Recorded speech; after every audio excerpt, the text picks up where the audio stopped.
move beyond paperwork and translate into real change in our communities. And how can local governments become engines of development that genuinely reflect the voices, needs, and aspirations of the people? Grassroots governance is more than a political concept. It is the foundation of participatory democracy, where leadership listens, collaborates, and acts with the people, not just for them. Okay, this morning we are privileged to host a leader at the forefront of this mission. I will not unveil him yet, but see what his profile frame looks like.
Okay, it's a great privilege to have a stakeholder, and when I say a stakeholder, you understand why I said a stakeholder. We have the executive chairman, Yaba LCDA, that's Yaba Local Council Development Area, and he is also the Renewed Hope Ambassador, Lagos Mainland. He is no other person than Honorable Dr. Bayo Adefuye. Good morning, sir. Good morning. Thank you very much for Good to have you. Thank you for being a guest here this morning.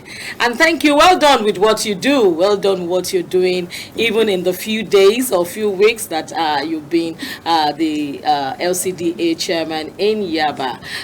We see what you do. And that's why this morning we are discussing grassroots governance, a people-centered approach. You know, is the penultimate year to elections, just like I said in the introduction. You know that all we're beginning to hear now is talks about politics and all of that. And you know, a lot of people are of the opinion that it's this period, you see politicians, they start doing things, they want to be with their people and all of that.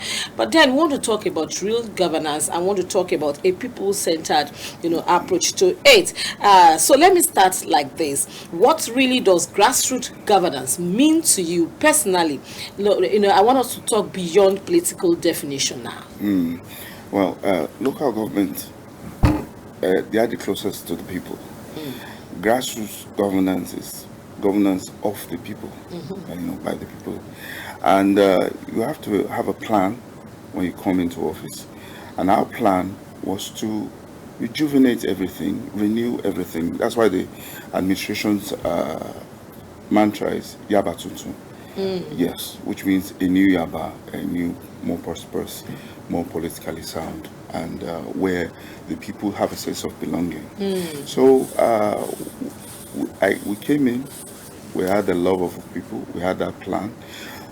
We made sure that, of course, we had engagements with the people to know what they themselves needed and what they wanted. Because there's one thing for your plan and there's what they want. So you have to find a bridge in between the two. With what we have done in terms of education, environment, infrastructure, in terms of empowerment, in terms of our markets, in terms of ensuring that the people are thoroughly engaged and they see what their government is doing. I run an open door policy, and this allows anyone to come in and see me. I don't like to delegate that. I think the people need to have a heart-to-heart with who is governing them. I have moved away from the, chairman is, you can only see this person. No, you see me directly, you talk to me, and I talk to you. And you know, this is who we elected, and he's not far from us. I also, apart from when we came in, we ensured that there was a flooding problem. We went out, made sure canals were cleared. The drainage was desilted, and we ensured that this flooding problem came to a halt. We also reconstructed schools to ensure that, look, our children have a good, conducive habitat, to ensure that when they're in school, they learn, and we give books, what have you, to encourage education. Okay. In infrastructure, we've done roads, we have repaired roads, we have made sure that the people see that, look, we are for them and they are with us. We have managed, because of our approach to political issues, we have managed to renew the hope of people and get them more interested in politics. So the apathy is coming down. That's from your own point of view now. Yes. And it brings me to my next question. You said you operate an open door policy. Yes, I do. And definitely there will be complaints, there will be dissatisfaction, from people. How and as according to you, an open door policy is not something, well, I'm hearing that from you now. It's not something that is easy to come by. How do you manage all of this with the dissatisfaction? How do you marry, your plan with their demands? At times you have your plans, they have demands. Sure. How do you marry them together? Well, number one, by constant engagement with the people. The open door policy, as I tell you, has been very helpful. People come in, they can talk to their chairman, and they knows what they want. But of course, complaints and demands are endless. Yeah. So I have to limit visiting days to 2 days. Okay. Which is Tuesdays and Thursdays. Okay. If you don't do it like that, nobody will let you work, because exactly. everybody will come in with all manner of complaints. Exactly. And daily, I think my closing time is around averaging 8. On visiting days as high as 10, 11. You see people till that late? Yes, I do. Yes, I do. That commitment is there. So when we came in, of course, there was a lot of resistance. So we needed to show that, look, this government means business. And of course, if you want to show that you mean business, the people have to feel your commitment. And I felt the open door policy was a way that we could let people know that, look, we are truly committed. So I listened to them. I try to offer assistance in whatever area they may be lacking in, and of course those that have come in with questions about what we're doing, of course that information is given to them freely, and they themselves see around the community that we are a working government. Okay. Yaba to mantra is a household name. Okay, let me come here now. We know that every community, there are two sides to every community. Like you have the side that we can call probably the GRA, and we have the side that we can really call the grassroots. Okay, let me give you an instance from your own LCDA. You have the Abbott Macaulay and all of it, the Ebutemeta East area. We can say those are the GRA, but we have the Makoko and and their likes there that you find out out that, day in, day out, even you find international communities still, coming there, feeling that they are underchanged, some sort of. How do you ensure equitable distribution of all the goodies, all that your government is doing? Because we are talking about the grassroots here this morning. Well, I don't run an elitist government. I run a grassroots government. And since I run a grassroots government, I'm very close, especially to the poor and downtrodden. Just recently, with the issues that happened in Makoko, I was there personally to engage with them, to give them palliative support, which I personally even got there to hand out myself. I engaged with their leaders, interface between the state and them to ensure that we get a fair treatment for them. So it's very easy. Like even on the elite side, we try to carry the small, medium businesses along.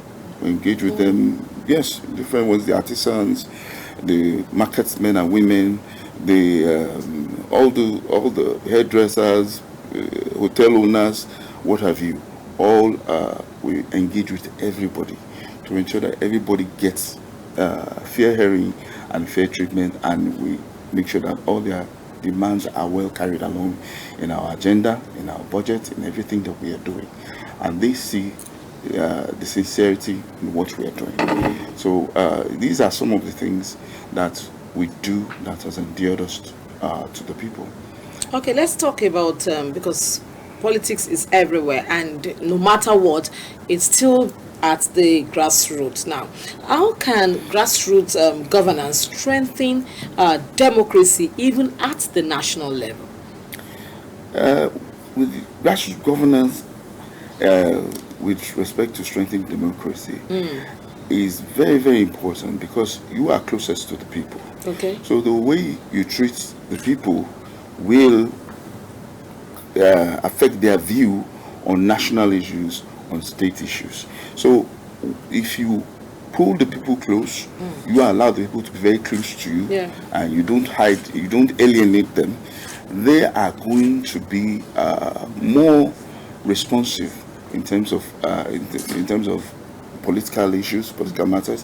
When it comes to voting, there won't be apathy because they will believe in the government. And local government is the closest to the people. The federal government, with our President Bola Ahmed Tinubu, has done a lot to ensure that local government is well equipped to deal with grassroots governance. You know of the local government autonomy, which has been spearheaded by Mr. President. We are benefiting and seeing the results of this local government autonomy. And we, as local government chairman, also are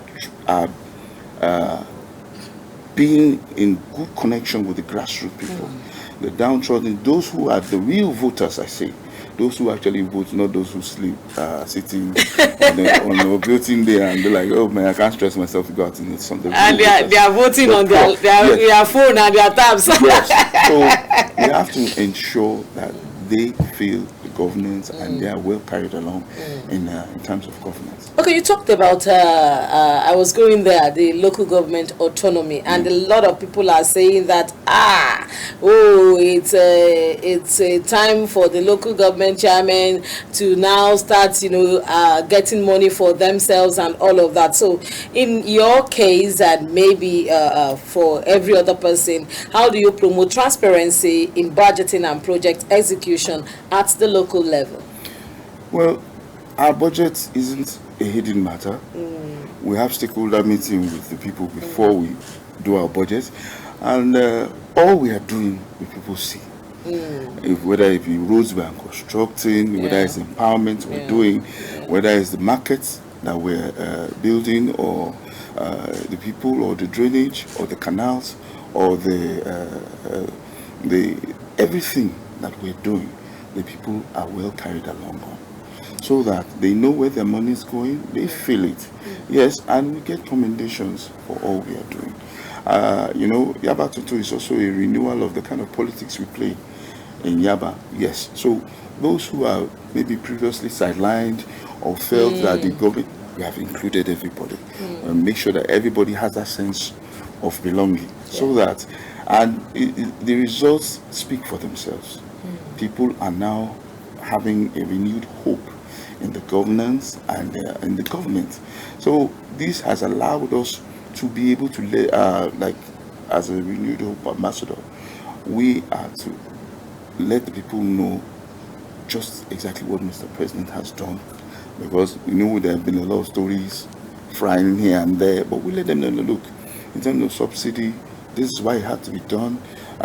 He made the right decision. People are seeing it now that he made the right decision.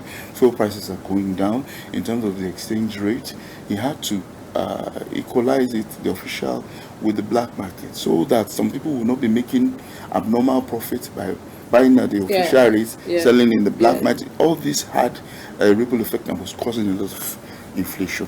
We can see that inflation is now being checked. We see that the exchange rate is now coming down as well. Food prices are all going down. Fuel prices are going down. The people, the buying power of the people is becoming more. Even in the markets you go in, they tell you the prices are coming down. All these are because of these decisions that were taken as far back as 2023 when the government came in. Yes, initially there was some pain, but now people are seeing the effects and the benefits of this, the federal government's decisions at the time. Student loan now, a son of a nobody or a daughter of a nobody can now educate him or herself without knowing somebody. Just take a loan, and by the time you come up, you start working. Over a period of years, you pay back. This has really never happened before, and we thank Mr. President for all this. All this, we at the grassroots governance level are trying to educate our people on, so that they are aware. The information is power, so they are aware that, look, all these opportunities are available to you. We have conditional cash transfer. There are a lot of, or even the coastal roads that are being done. They're uniting the country. It's an administration that I think any previous administration, there's no previous administration that can boast that they have united Nigeria as much as Mr. President has. So in terms of grassroots governance, we only need to state these facts and let the people know that, look, this renewed hope governance that we are doing, it is for everyone, and we know that everyone is feeling the impact. Okay, let me speak on behalf of the traditional rulers. Some time ago, I had a traditional ruler on the seat, and one of the complaints he said was that the local government chairman, the LCDAs, the LGs, they do not relate with them. We know that these people are also, they are closer, even closer than the chairman to the people. So he said that most of the times their pains, their needs, their worries, they find out that they have to be seeking the attention of Mr. Governor, to do one or two things. What are you doing differently to include the traditional rulers in your LCDA? I'm close to all our traditional rulers that we have on our side, either it's Oba Adeyemi of Igbobisabe, Oba Oloko of Iwaya, even Oba Oloto, the Oba of Oloto as well, which is in Mainland. We have good relationship with all of them, and I relate with them. They are part of the peace and security meeting that we convene. So we have a very good relationship, and I'm sure if anybody were to interview them, they'll tell you that the chairman, we are very good with the chairman, and he relates with us very well, and we relate on different aspects that have to do with their community and the LCD as a whole. Okay, you have spent less than a year as a chairman, and of course this is your first time as the chairman. Definitely there will be challenges. Can you share with us some of the challenges you face in your own system of governance? Because what you are telling me, it sounds a bit strange to me that you relate with your community one-on-one. And I know that, yes, I think I saw a few people, they came in and they were just there quietly seated. And so what are the challenges you face with your system of governance, trying to include the grassroots? Okay. One of the challenges we face with whenever you have good intentions, of course there will be abuse. Definitely. There are some they will bring from other local governments. Wow. Yes. if you have good intentions and people see that sometimes they will bring people. It's approachable. Yes, you can't avoid some of those things. If you are doing something good, it will. Then how do you deal with that? Well, you see, you need to. There's some few questions I will ask you when you come in. I say, oh, where in the wire this day? Where do you say, by the time I ask you, I already know. Sometimes I'll tell them, you have a local government chairman, and I know he's good. Why don't you relate with him? And let me turn to my people. You understand? And sometimes you just be a bit maleficent, depending on the story to come and give you. Don't worry, you understand? But the truth is that at least the people are happy enough to say, oh, our chairman is treating us very, very well, and people are hearing about it. That's why somebody would even come from another local government and talk. Of course, there are also those the naysayers who are politically inclined and just feel because the chairman we are opposed to him, and they start trying to spread negative propaganda about you. But of course, the people see what is going on, so you can't hide what we're doing. What we're doing is in the open space, so there are no lies you can tell about what we're doing, and the people appreciate us. So there's little you can do. Of course, there's also some who come with some kind of ethnic bias. We'll try and let them know. We'll try and let them know that look, it's for everybody. No ethnic group is sidelined. Everybody is carried along. Wow. You understand? Whether it be the Arewa, whether it be the Igbos, whether it be the Nupe, whether it be the different people, ethnic that we have within the community are carried along. Even those who try to bring religious sentiment, the Muslims are carried along, the Christians are carried along. You understand? So, in fact, just recently, I was trying to settle an issue between the religious Muslim community. I settled the matter for them and let them know that look, we're one. Yeah. So, and during the all this fasting period, to have breaks with the Muslims and we'll have breaks with the Christians. So it doesn't seem as if you are tilting to one side. No. Religious tolerance. Yes, I get preach you. A lot. Yes. It's something we preach a lot. Okay. And it's part of something that we have to take out of the issue of politics. Everybody will see themselves as one. Thank you so much. I know that you have a lot to say, but our time is fast spent. When you are having a good time, time runs fast. But finally, maybe in about just 10 seconds, tell us, what legacy do you hope to leave behind as a chairman?